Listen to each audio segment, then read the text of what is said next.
Ooh. Okay, that's loud. Yes, Matt, we're going to bring me down, right? Because I don't want to be the voice of God up here. Would that be so bad? We're talking about gender issues, and so having a female voice might be kind of an interesting picture. Why not? Well, y'all, I have good news and bad news, so which would you like first while we're waiting for people to come in? Let's get the bad news, okay. The bad news may not be on a long-term bad news, but the reason that my husband is not here, and he may show up later in the series, is because last August he had bad oral surgery, which then led to an infection, which then led to serious illness, which the adjunct doctor he was being sent to did not appropriately diagnose until I raged into the doctor's office on August 31st, and we found out 2 days later that he had malnutrition, wasting disease, and heart failure. So he had open heart surgery within about 48 hours. Once they could clean as much of the infection out, and they replaced his atrial valve and sewed up a hole in his heart about yay big, and he has still a leakage in his mitral valve. He's doing well, right? He's doing well, but one of the reasons you'll see me wearing a mask before and after is because I'm being especially protective of his health, because there's also another piece in his health situation that we're investigating now over the next 6 weeks to see if that piece is okay or if that's not. So if I seem to be like slightly overprotective around, when everybody else has discarded their masks, I'm still not doing that. It's because I'm trying to make sure that he doesn't have anything else to deal with, right? Because that's a big change. But I will say, for a man who I used to joke used his body to push his brain around, he now has started taking care of his body in ways I never thought would happen, which is a kind of minor miracle. Like, oh my God, he goes to the gym now. And the good news is that if you come to our house at any time to visit, you may interrupt a faculty meeting. So you all know that Ralph is a professor of linguistics and I'm a professor of religious studies. Our son is now starting work at Cornell University as a professor of theoretical chemistry. So we now have 3 professors Thiede in the home, and we now have had the joy of having somebody say, Dr. Thiede, and all of us go, yes. I kind of feel like, those old medieval musical families where there was it was a guild. So I'm thinking once we do have grandchildren, and I'm preparing for that, as you can see, in all sorts of ways. I'm figuring at that point we just raise the children up to say, no, you don't have to be a professor. You can just go and do something crazy, wild, go sing on stage someplace. Anyway. Okay, so I think we're close to here and arrived. Feel free to come all the way forward and fill the front. You'll make me very happy. That is not just true of Protestants, I promise you. All right, Pam, you're going to insist on introducing me to people I've known for years, but okay. Is this? Yeah, it is. It's working. We welcome you. Now, I heard you mentioned your name. Did you say Thiede? Thiede, yes. Thiede. I was doing Thiede. So Thiede, I'm so glad I heard. Well, congratulations on your son. Thank you. And best wishes for the health of your husband. Thank you. And I'm glad that there are good news following the bad news. Yes. A little background. Rabbi Barbara Thiede is professor of Judaic studies at UNC Charlotte and rabbi of Temple Or Olam in Huntersville. She also teaches history and Tanakh for the Alliance for Jewish Renewal, where she was ordained. She holds an MA and PhD in history from the University of Missouri-Columbia and a second MA from UNC Charlotte's Department of Religious Studies. According to our records, this is at least Rabbi Thiede's 10th year teaching. Is it? Covenant Wow. class. That's what John dug up, and he said it's at least. Records go back to 2013. Okay, let's party. That's the first year that you showed up. Oh, my. 2013. Oh, wow. crazy. No wonder we love you so much and you feel so at home. Or We you're get- yeah. desperate, you know. No, we are not desperate. You're going to be here for 3 more lectures, April 16th, 23rd, and 30th. There's no Sunday school next week, April 9th. It's Easter Sunday. Yeah, obvious reasons. Also happens to be Passover starting, so, you know, Passover. there you go. Welcome. Thank you. We're going to have to update that because there are some things that are interesting about whatever Pam is reading, one of which is I was never the leader of any congregation in Huntersville. Concord, maybe, but not Huntersville. And I have, in an act of complete sanity, left my seminary and told them find other people because I'm tired of doing like 3 or 4 jobs, which I have done generally 4 to 6 most of my adult life. And so, you know, I'm slowing down. It's a miracle. Okay, so let me just start by giving you an overview of where we're going to be over those next 4 sessions, because one of the things that's going to happen here is that I'm going to hit you with the hardest material first, because I figure let's just get the most difficult and most challenging out of the way. But we're going to be looking at issues of gender, particular cases of what seem to be gender that would trouble heteronormative ideas, right? Binary ideas that the world has created in 2 forms, male and female, and only 2 forms. So we're going to be spending 4 weeks looking at places where this doesn't really seem to shake out, or where we can ask questions about gender. So that's going to be possibly for some of you somewhat challenging, because you may get introduced to characters you always thought inhabited one side or the other, and I'm going to say, well, you know, it looks a little kind of odd. So after we meet Mix to Home, who I'll introduce you to this week, we're going to be looking at the Joseph story. Joseph is a very interesting character, and it turns out that there's been a lot of work done on questioning exactly what kind of gender presentation Joseph gives us. We will then look at Dinah, who we've actually years ago looked at in a series that I did on sexual violence against female characters, but we're going to be kind of looking at her together with the character of Yael. Remember Yael, who kills Sisera with a tent peg? And our last character will be the famous Jezebel, because why not end with something really, truly exciting?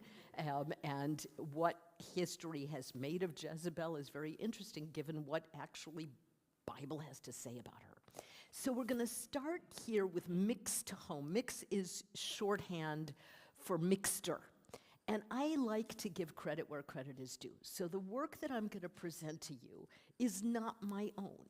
I didn't do this research. I didn't come up with these ideas. I'm going to be a channel here for one of the most wonderful scholars I have ever had the opportunity to read, and that is Darren Guest. Darren Guest has identified herself with female pronouns, and she's identified herself as lesbian for many, many, many decades, but she's become increasingly interested in issues of transgender identity, because she herself says that she inhabits a space where she's, you know, practically at that female to male identity, but because she's of a much older generation, certain kinds of conceptual frameworks weren't available to her when she was younger. So she's still in a place where she's asking herself, what exactly is my identity? For a long time, she identified as a butch femme, right? So her work has also been, she is Christian, or what was raised Christian, I should say, and her work has been profoundly, in recent years, a model for me, because she is so transparent about where she comes from, what she does, what her history is, and how that might be playing a role in her reading. And I think we all know that scholars have histories, that scholars have stories. And as I tell my own students, you want to know something about me, just look at the names of my books, right? Just look at the things I title my courses. Why God Lies, The Difficult Deity of Hebrew Bible. God and Sex, right? or this next fall, the Bloody Bible, or the books, Rape Culture in the House of David, A Company of Men, right? Or male friendship, homosociality, and women in the Hebrew Bible. You can already tell a lot about me just from that. I don't have to tell you too much more for you to be able to make some pretty good conclusions about what might be part of my history, which would have to do with all sorts of experiences as a woman growing up in the last millennia. That was a joke. Yeah, and experiencing a world in which women were constantly told what they couldn't do. So, okay, let me talk to you a little bit about questions of gender in Genesis 1. We're going to be taking a look primarily at just two verses. The first one being, as you know, this one here, if this will work. Let's see if we can get it to work.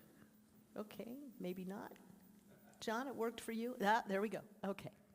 Now, I've given you the Hebrew, as I always do, along with the English, because I know that most of you read Hebrew fluently, and, it's whatever.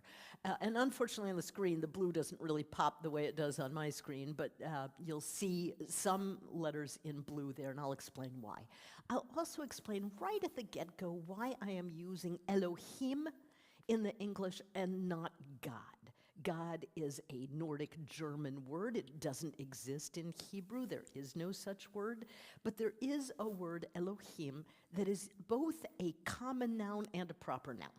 Rather interestingly, this word can mean gods. It is a plural form of El. If you are ever interested, we should look at God's history. I think this is a next year thing. And I'll talk to you about how God used to be called El and how the Israelites absconded with the Canaanite god and turned him into an Israelite god, because that's a pretty interesting story. But El, whose names also became El Elyon. El Elyon means God on high in English, and Elohim, which can mean gods, or it can mean this particular God. So inherently, this word contains a plural form, and I want you to remember that. So God and gods, you might want to consider the way in which transgender individuals often use the pronoun they, even though they are a single individual human being. It's kind of a similar idea I'm trying to allude to here in this explanation. So what have we got? Bereshit bara Elohim, right? At the very beginning, God creates, or Elohim creates, the heavens and the earth. And here's what's in blue, Haytatohu vavohu v'choshech al pnei tehom, which means there was, and often translated, this kind of chaos, this kind of unformed mass of stuff. And then there's this darkness that is hovering over the face of the earth. And the Ruach Elohim, the breath of Elohim, is doing this hovering and this looking. So we've got this amazing thing going on at the outset. A primordial stew above which there is a kind of rustling, a kind of God breath or wind that hovers. What do we usually see when we read alongside? What are you all going to expect from the next verses, which you know so well? God taking this formless stuff and creating a lot of order, right? And an order that is predominantly, exclusively binary in its nature, right? It's gonna be a binary world that we're gonna take a look at. So this is what we've seen. This is what we experience. I want you to almost kind of want to hear it and imagine it. And then you get Elohim creating. So what we want to look at together with Darren Guest is what happens before these binaries, before we get night and day and waters above and waters below and dry land and wet seas and sun and moon. How do we, as she asks, undo this story of creation, undo it, and resist the desires of the author? And I want you to go with me and think about, why should we do that? Why do we resist? And why should we resist the desires of the author? because we're going to come all the way back to this author at the very beginning, at the very end. So the authors of the Hebrew Bible, as I have told you repeatedly, are all elite, educated men. They're a small minority. They don't reflect the views of ancient Israel.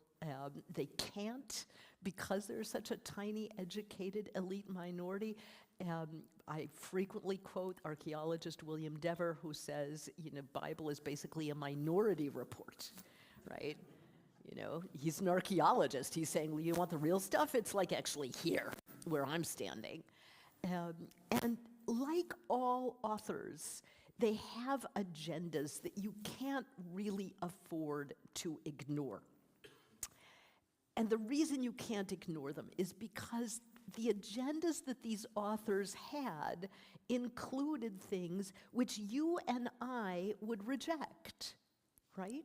Like the enslavement of peoples, or the genocide of some peoples, or the oppression of women and the control of women. I know that you all would read the texts of the Hebrew Bible and you would say, no, I'm not living that life and I don't want to live this life. No, I don't want to see the use of violence against vulnerable peoples in wholesale ways. And yeah, that stuff is in our biblical texts, actually older and newer. Our texts might be critical to how we think about the world, but sometimes they show us what we should not do and what we should not accept from biblical authors, right? Sometimes we have to read and say, do we need to reject this idea? So that's important, that we are not a constituency, and none of you are, that says, I'm going to read this text, I'm going to take it just as it says, and it's literal, and it's going to govern every aspect of my life. And even those who say they are doing that, frankly, aren't, right? Which in its way is kind of a humorous moment. It's a little bit like some people talking about law and order until it's inconvenient. So, there you are. So we actually bear a kind of ethical responsibility, I believe, for how we interpret. We bear an ethical responsibility for taking a look at texts that oppress or subjugate or erase peoples, and that's what we're going to be doing for the next 4 weeks. So what's already been done here? What's already been noted about gender in the Genesis stories? First of all, Elohim creates humankind in, and this is why I used that word, encasing the plural. You could say in his image, but you could also say in their image, right? In the image of Elohim, he or they created them, right? Male and female, he created them. And when God creates humankind, the Hebrew word that's used here is Adam. You all think of Adam as a pronoun, as a proper noun, the name of the first male, correct? But Hebrew has no capital letters and no small letters. So Adam, you have to figure out, is from context, what's going on here? Is this a named individual or not? And just as, I'm going to get, thank you, Noni's name, it means a man. Or, even more importantly, a human. A human. That's really the core meaning of Adam, which comes from the word Adamah, which means earth, because the human was made from the earth. So, God creates a human being. Then it says, male and female, and that's Zachar unkeva. For those of you who want to be really annoyed by the Hebrew, Zachar is the word for a male. Unkeva is a word that literally means has holes. That's the female. I know.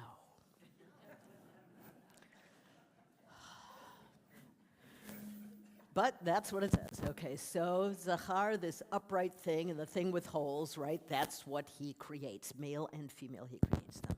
So what's important about this piece is that the Adam here, that is on Adama, is an earth creature. It's a pun. The word used here is really more about what humans' relationship to the earth is about than about sexual identities. God creates an earthling, right?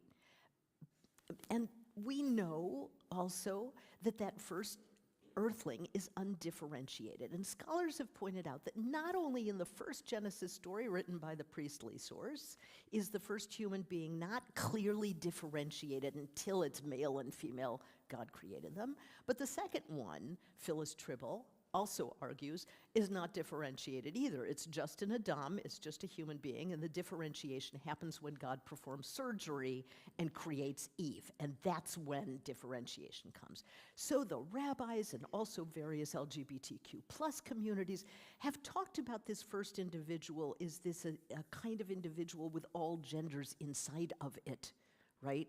That first being is effectively something like a transgender individual. Because it's not gendered, we can't say until this second phrase that we definitely have male and female. So there's been this kind of unpacking of 126 in this way in order, 127 in this way in order to think about gender. So that's been one kind of way to start the conversation. But what Darren Guest does is go back to this very, very, very, very beginning, the blue words, right? Tohu vavohu, this formless void, and darkness on the face of Tehom, al pnei Tehom. Remember I referred to mixed Tehom. So what is Tehom? So Tehom is often translated as the deep, or an abyss, or primordial waters. Primordial waters, right? That's the Tehom that we are looking at. And all those things are common nouns. But what if Tehom were actually capital T, small e, H-O-M? The term most often appears without a definite article, like the primordial waters, the deep. You see what I'm saying? And when something doesn't show up with a definite article, then that can be a signal, oh, we've got a proper noun, we've got a name. Because it's not a something, it's not the something, it is a sort of individual. This is also, by the way, the reason that scholars have noted that there is no such thing as the devil, because every time the word Satan comes up, it's either referring to something very different than what we think of as a devil figure, or it has the definite article, the opponent, right? It's not a name in Hebrew Bible. It becomes a name later, of course. Tehom also takes on, right here, a kind of a queerness about it, because it's masculine in form, but it usually appears as a female noun, and sometimes it gets a masculine suffix. Is that confusing? Like a lot of grammar, you did not purchase an hour with me in grammar, but nevertheless, here we've got this weirdness about the way that this particular word shows up in Hebrew. And the word's etymology, super important. How many of you know the name Tiamat? Have ever heard? Okay, so Noni has, and there are people in the back. Okay, so Tiamat happens to be a real named goddess, shows up in Emuna Elish. She fights with Marduk. She is the primordial chaos goddess of the deep, and Marduk wins the battle against her, cuts her body in two, puts some of it above and some of it below, uses her body to form mountains. It's a pretty interesting text, right? But Tiamat is a known entity, a known goddess in the ancient world. So a lot of scholars have looked at this word Tehom and have identified what seems to be a pretty direct line to the word that is used, the root letters for Tiamat also. And Tehom also takes on this very interesting personified action. Like water, we don't usually think of as having a personified action, right? It's like this independent entity. But what we see is Tahom crouching, right? It can crouch, and it can actually give voice. If you want, I'll give you those references later and you can look them up. Most importantly, primordial waters are, as such, consistently associated with deities in the ancient world. So is God, like Marduk, having an encounter with some kind of deity-like creature in these texts? So what is it that we're looking at? What is the habitat or the home of Tahom? It's tohu vavohu. This is this shifting, fluid, formless world, a world of darkness. I want us to be very, very careful about this. We frequently in our culture use darkness as a synonym for things that are evil and scary, and light as a synonym for things that are good, positive, and beneficial, right? And I think for all sorts of reasons, we want to quit that, right? Because there are people who walk into the world and are already associated with darkness purely by the color of their skin. So I think we kind of want to mess with that idea, and we particularly want to mess with that idea because darkness is frequently a medium for revelation. You know, things in Hebrew Bible sometimes happen in the dark and discoveries happen. Remember Abraham walking with God, the stars in the night, all that kind of thing, and all sorts of revelations are happening in the nighttime hours. So darkness is not necessarily a thing of evil, even though we so often associate that with. Darkness is not dislocated from God's presence. Let me say that again. Darkness is not dislocated from God's presence. So Tahom's habitat is also where God is, right? We want to kind of think about that. So now let's introduce Mixed Tahom, who is this interesting, fluid, watery mass with a name, a kind of entity that you could say upon or with or against which Elohim creates the world, right?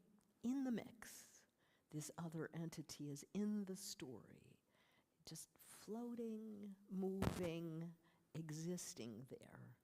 And in some way or another, Elohim is interacting with this entity that we see here. Tahom is, again, just reminding you this queer noun. So this entity is already embodying male and female attributes. By the way, Matt, is the reason I'm getting feedback because this is too close to my mouth? All right, so I'm going to try to pull it out of the way there. That should help. Okay, technology. Personally, I think you don't need this at all. I could just shout at you. I'm very good at that. Project. All right, so what is it that we want to think about here in introducing her? Let's take a look at divine relationships. Where else does Tahom show up? I think it's really important for us when we think of Tahom to look at other passages and find out what they have to say about it. And sometimes Tahom is part of God's plan, absolutely functioning as playing a role. Tahom is what makes these waters burst out in the flood, right? So God needs Tahom in order to create the flood. And that's already an interesting point. Tahom can engulf a person, right? Jonah at some point says, I am engulfed by Tahom. I'm swallowed up by Tahom, who, however, also spits Tahom out. Spits Jonah out, right? So Tahom both holds and then becomes the agent for the ability of Jonah to survive the experience, right? And then Tahom, this is such a beautiful place in Psalm 104:6. It's described as Elohim's blanket, right? You had this blanket of Tahom, and you used this Tahom to cover and protect the earth. So sometimes Tahom has this like very loving, protective kind of space, and is literally compared to a garment, right? So we just kind of want to envision all of these partnerships that Tahom has with the deity, and we want to think about what that actually would mean for our understanding. So, there's always order and chaos, but here's this interesting quote from Darren Guest. We're familiar with the notion that creation is founded upon the apparent banishment of these elements or the supposed taming of them, but they do not go away, right? Tahom shows up again and again. Once they've been conjured, they do not simply hold a binary intention. It's creation versus chaos. Rather that we learn that what is inside, what seems ordered, is also what cannot be ordered or confined. Right? So what we're finding when we look at Tahom in this more expansive way is that we can start thinking about what actually gets created or made whole in the midst of what is also seemingly chaotic and unpredictable. I want you all to actually think about that for the time that we are now in. We exist right now, you and I, in a time where for people, I think, of our generations, the sense of order dissolving and chaos engulfing has been profound. It's a different kind of chaos than that which our parents and grandparents lived through, because they, of course, had their challenges too, right? But so frequently, when the chaos is a definable World War I or World War II or Vietnam War, right? There's a way to separate yourself from that. There is not a way to separate yourself from the chaos that you are living in when your own country appears to be splitting into brokenness everywhere you look, where you feel that every time you wake up, you're going to see more and more evidence of the separation, of the rage, of the danger that is within. So what I want to do with this is also have us think about ways in which, if we take the view that what we are living through does seem quite chaotic, but that there might actually be a lot of swirling and moving pieces here that would help us to create wholeness and order. It's something also to be thinking about. So that's why I wanted you to see Darren Guest's piece here. And now I want to take you briefly back to the author, right? The author is clearly desperate to hold disorder at bay. The author, this male author, wants to make sure there is order. There is night, there is day. There is man, there is woman. There is up there is down here. I have order. It's tempting to say that this might be particularly important for a male identity, and it's tempting to say that women understand the ubiquity of disorder in ways that are different just because they bear and raise children at this time and even now, and so therefore are having to constantly deal with change. But I'm going to make the argument that we all like to have order. We all like to feel safe. So we want to be sympathetic with him, creating this ordering, controlling God. And this actually is is my line here, who might be obscuring this queer God, right? Who might be present. And I don't mean here and will not mean for the next 4 sessions queer as homosexual. Okay, homosexuality doesn't exist in Hebrew Bible. Other things do, but homosexuality does not. Homosexuality is a modern concept. So I want you to think of queer in a more expansive way, as something which is unusual, which troubles or challenges or leads you to rethink what it is that you might imagine the order looks like. So what I'm suggesting here is that we think about this author who is facing his own fears, is likely what we would call a cisgender, supposedly stable gendered person, but facing a kind of morphing that's going on. So instead of thinking about this, I want us to be thinking about acknowledging fears and threats that we feel are in front of us. So who is that queer God, right? Elohim, the many and the one. Now, I'm going to have some Jews who would walk into this room and say, did she just talk about Elohim the many? Because we're the ones who say, Shema Yisrael, Adonai Eloheinu, Adonai Echad, the Lord our God is one. Now, that particular sentence actually encases something about this history I earlier mentioned, which is that 2 gods are mentioned in that line. And Jews who find that out are a little freaked out. Because in the meantime, for decades, they've been like, doing this as a mantra. I did this with my little community about a month ago, and they kind of went, oh, my Barb, what are you saying? So, yeah, the many and the one. This will be more familiar to you as Christians who, really do acknowledge certain kinds of ways in which God functions in multiple manifestations. Elohim creates this genderless first human being in Elohim's own image. Remember, the first earthling is in God's own image, so maybe we want to think about that. If the undifferentiated first human is in God's image, maybe God is undifferentiated, and we need to think about that, despite the fact that we're always calling God him and he.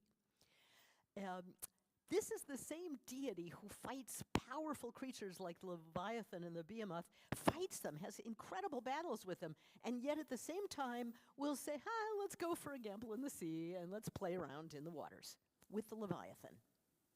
Interesting, right? Again, a little confusing. This is the Elohim who might be itching to break out of our boundaries. What we say God is God fluid and multiple and opaque? Is God something both beyond us and radically in us in a way that is not gendered and which we have to think about might be actually fighting for us to recognize how genderless the world needs to be, or gender multiple the world needs to be, in how we order and judge it. So I'm going to close here with a quote from Justin Tanis. He asks us, it's not quite a quote, this is a paraphrase, to imagine people of faith declaring their happy realization that people come in all shapes and sizes, including genders and sexualities. Envision their surprise as they encounter, there's the quote, those who see themselves as no gender, those who cross genders, people who are celibate, old, young, ageless, and conclude that God loves wondrous variety and is even greater than we dreamed. And that's what I would say amen to. Okay, time for questions and conversation about this. As I said, this is the most challenging piece. The rest is going to be known characters, mixed to home you never heard of before today, right? You go home and say, yes, she's there. So, questions, thoughts? Yes, sir. You were talking about Tiamat. Yep. Could you use that? That's for the... Yes, no, I understand. Yep. When you referenced Tiamat a third of the way through, it startled me to, all of a sudden I was thinking there are echoes of Greek creation stories in there. echoes of Hindu creation stories Yes. and some Native American creation stories. Mm-hmm. In particular, in many Native American stories, humans emerge from the earth Mm-hmm. and have some sacred place that is a deep chasm or some kind of a hole. Yeah. And they go down underground into what's called, in some languages, a kiva, to worship. Mm-hmm. Mm-hmm. And is that, I mean, the Native American stuff, there's no contact with Israel unless you're a Mormon. In which case, your contact is really interesting. But is there any possible connection with Indian Uh-huh. or European stories at the time these are first written? So I don't think there's any evidence that we have physical connectivity between the ancient Israelites and Native American populations. And one trick that I played and still play with my students at UNC Charlotte, it's mean, I'm just going to say it's mean, is that I grab a piece, a verse from a creation story, and I use Hopi creation stories. I use stories from Southeastern Asia, i.e. India. I use Eastern Asian creation stories. I use a couple of verses from Bible. I mix it in, and I give it to them, and I say, what is this? It looks to them like a psalm, because it's in that kind of form, as if there's like numbered verses, and it's extremely confusing, because it's hard to pick out what is actually Bible. And so initially, I have repeatedly been told by them that all of it is Bible. And one of these things is in the Hopi story, where a mother, one of the verses is a mother deity making children out of flowers. I think it's the Hopi one. It might be the Hopi one. And so what I do think is that humanity in its creation stories is somewhat boring. You know, we choose a lot of the same ideas no matter what peoples we belong to.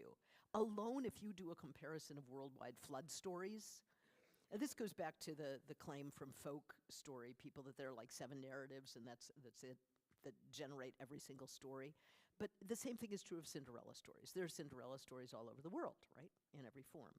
So I think what we're looking at is perhaps a glorious capacity for all human beings to imagine their creation as being connected to the planet that they inhabit. And boy, if we didn't need that consciousness now, right? Yeah. I don't know if that's a good enough answer, but yeah. Thank you. It's a lovely question. We have another question. We have 2 questions. Comment. Mm-hmm. Thoughts are good. I love having thoughts. I immediately thought of our Trinity, God the Father, God the Son, and God the Holy Sure. Spirit. Mm-hmm. Well, and in early stages of Christianity, the Holy Spirit was sometimes envisioned as female. Are you all aware of that? Right? And there, are also Trinitarian ideas in the first 4 centuries by rogue Christians who were told to be quiet, which actually invested, as I recall, the Virgin Mother, right, as one of the Trinitarian pieces. Despite the fact that the Abrahamic religions all say that they're monotheistic, that's silly. They're not. Right? Monotheism in its purest form is one supernal being and one only. That's Aristotle, prime mover, right?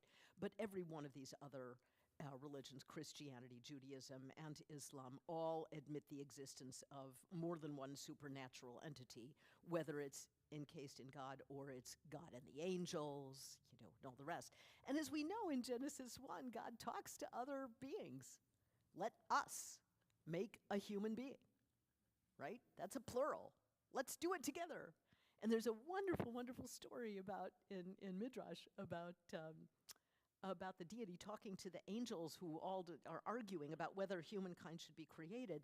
And truth says, no, don't do it. Don't do it. You create humanity, all they're going to do is lie. What does God do? Throws truth to the ground. Goes off and makes humanity, and truth has to live with it. And then, of course, there's a conversation in a psalm about truth springing back up from the ground. Psalmic text. So yeah, so you're responding with associations that make perfect sense. Absolutely. Yeah. I think you had something, Marnita?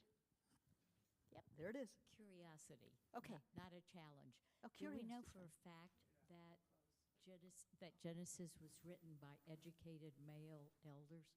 Yeah, it's pretty obvious that, in fact, these were males because we have no evidence in ancient Israelite text or society that women ended up having the kinds of roles as sophers, as scribes, or as priests. Well, no evidence is slightly exaggerated.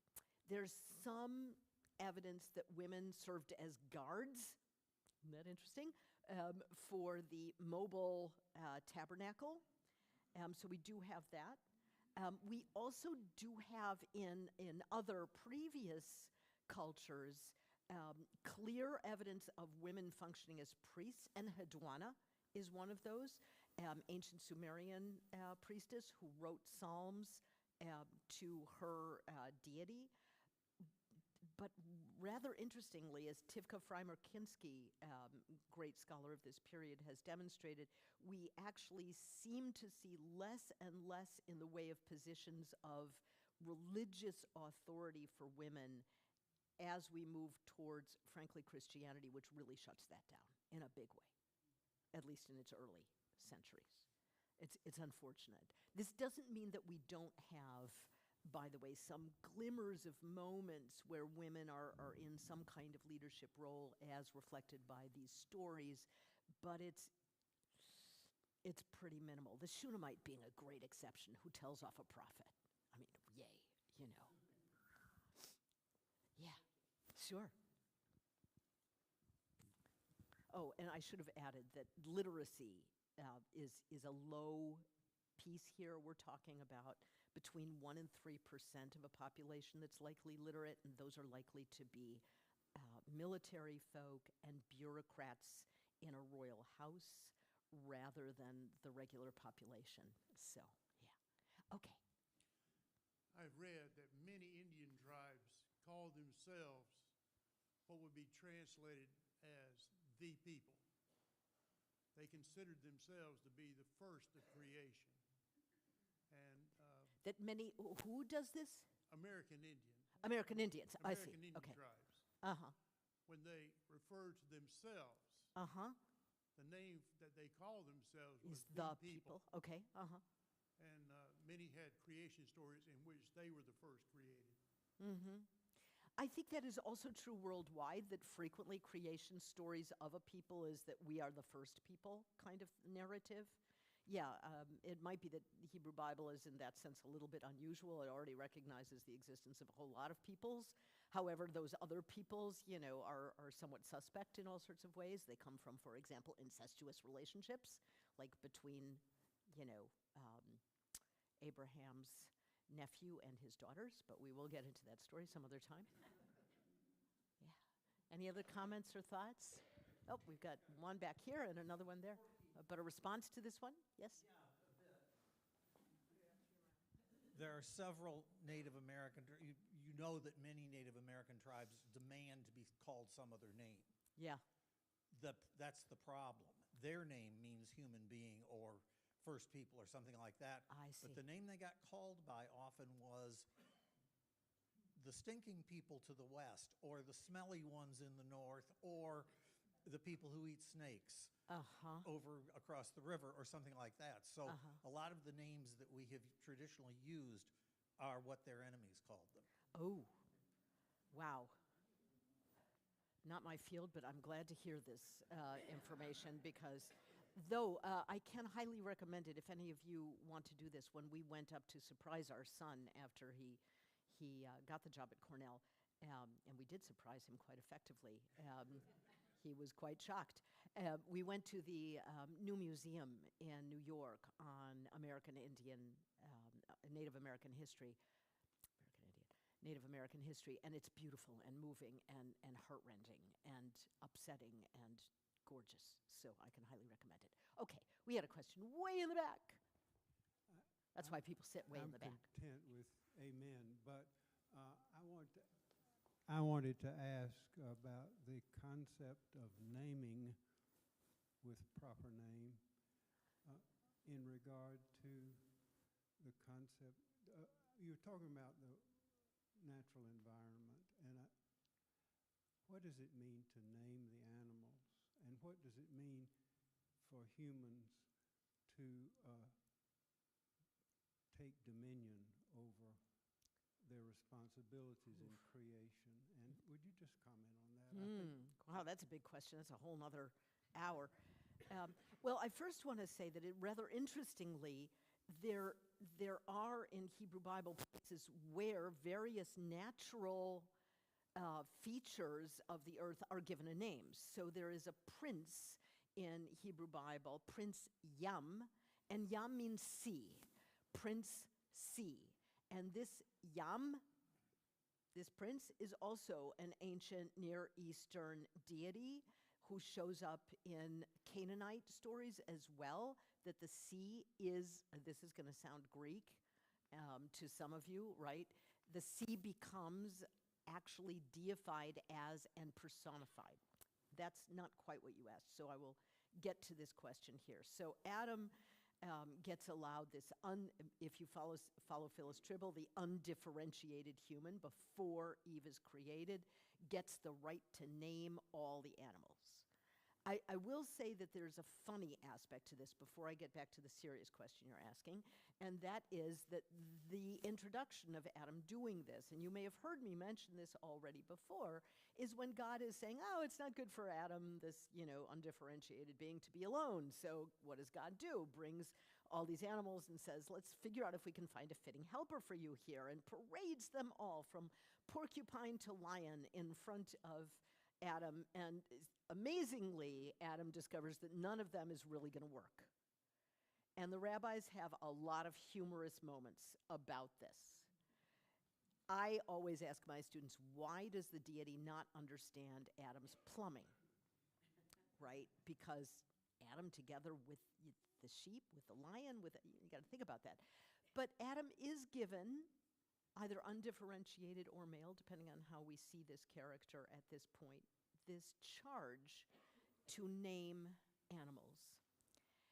I think we could go back to Native American traditions and other traditions. What does it mean to name something? What does it mean to call something by the essence that you can identify?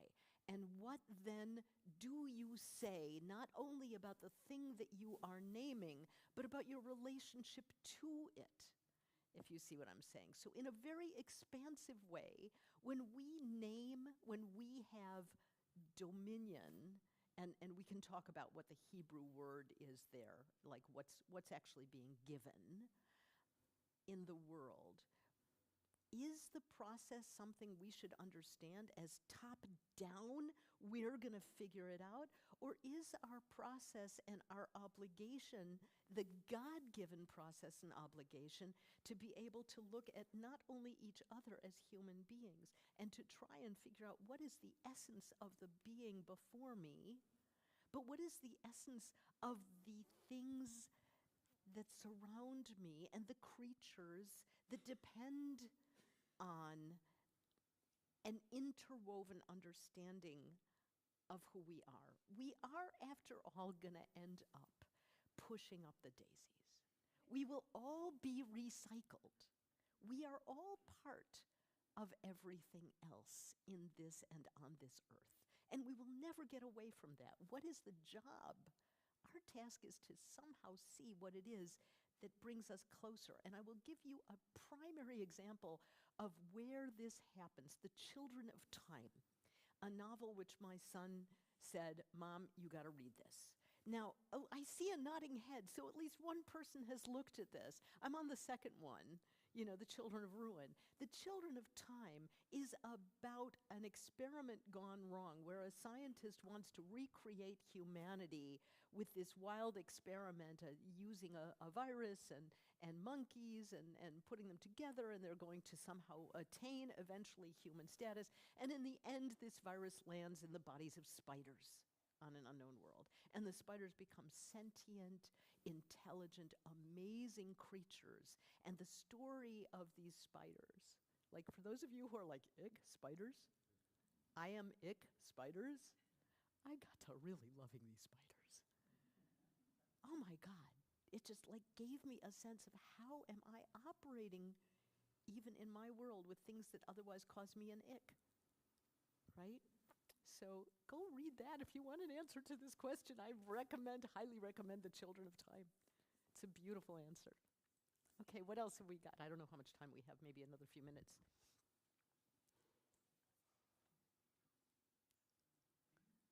Yes, sir. Hold on. Let me get you I will do this, and you're supposed to put it right in front of your mouth. They're going to make you do it even if you don't think so. Yeah. What is your personal thinking about God? Is it fluid? Oh, gosh. So I'm a Jew, which means that I'm a God wrestler, right? Israel means, you're going to have a struggle with God. It also means someone who sees God. And it also means someone who is seen through God.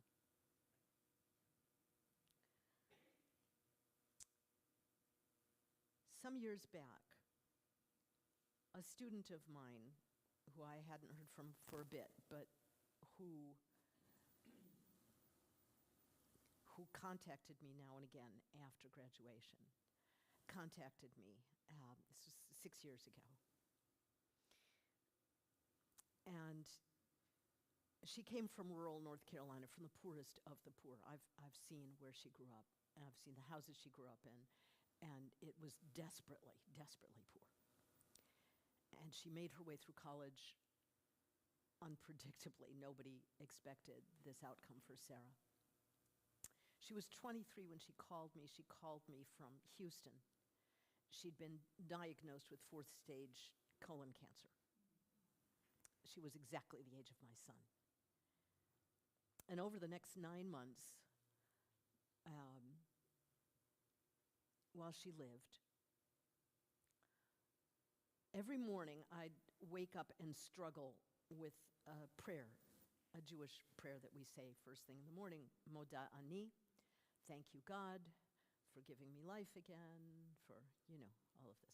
Every morning I'd get up and I'd have these words in my mouth, and they were hard because I was constantly carrying the weight of her imminent death, right?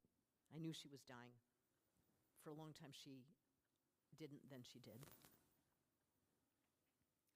And I wrote an entire chapter about the struggle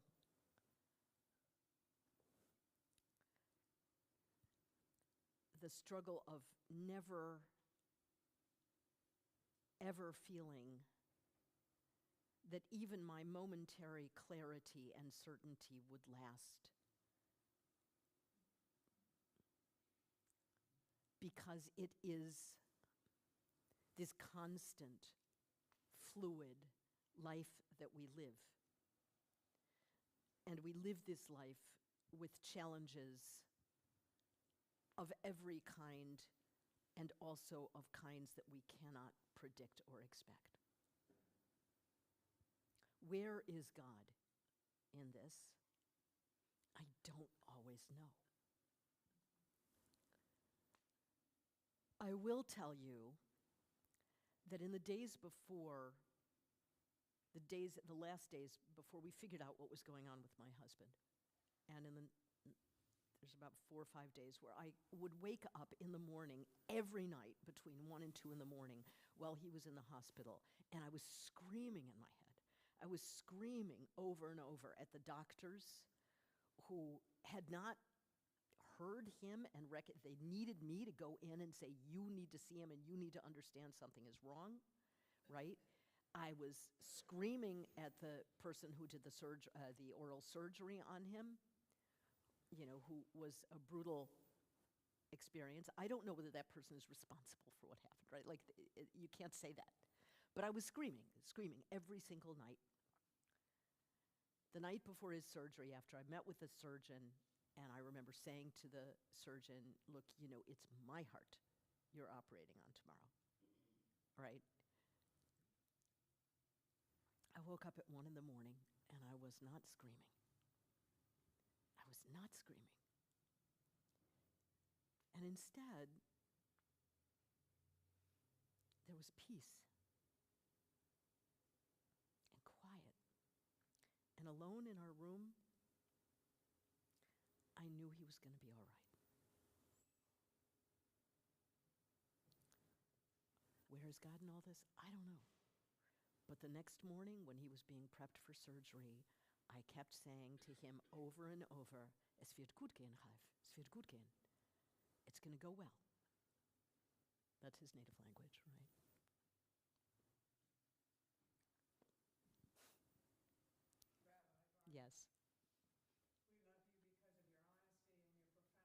profound soul. Thank you. You're very welcome. We'll meet up with Joseph next time in 2 weeks. I wish you all an absolutely transcendent Easter. May you come out of your Easter with a conviction of how good this world is and a conviction of your role in making it so. Thank you, and I'll see you in 2 weeks.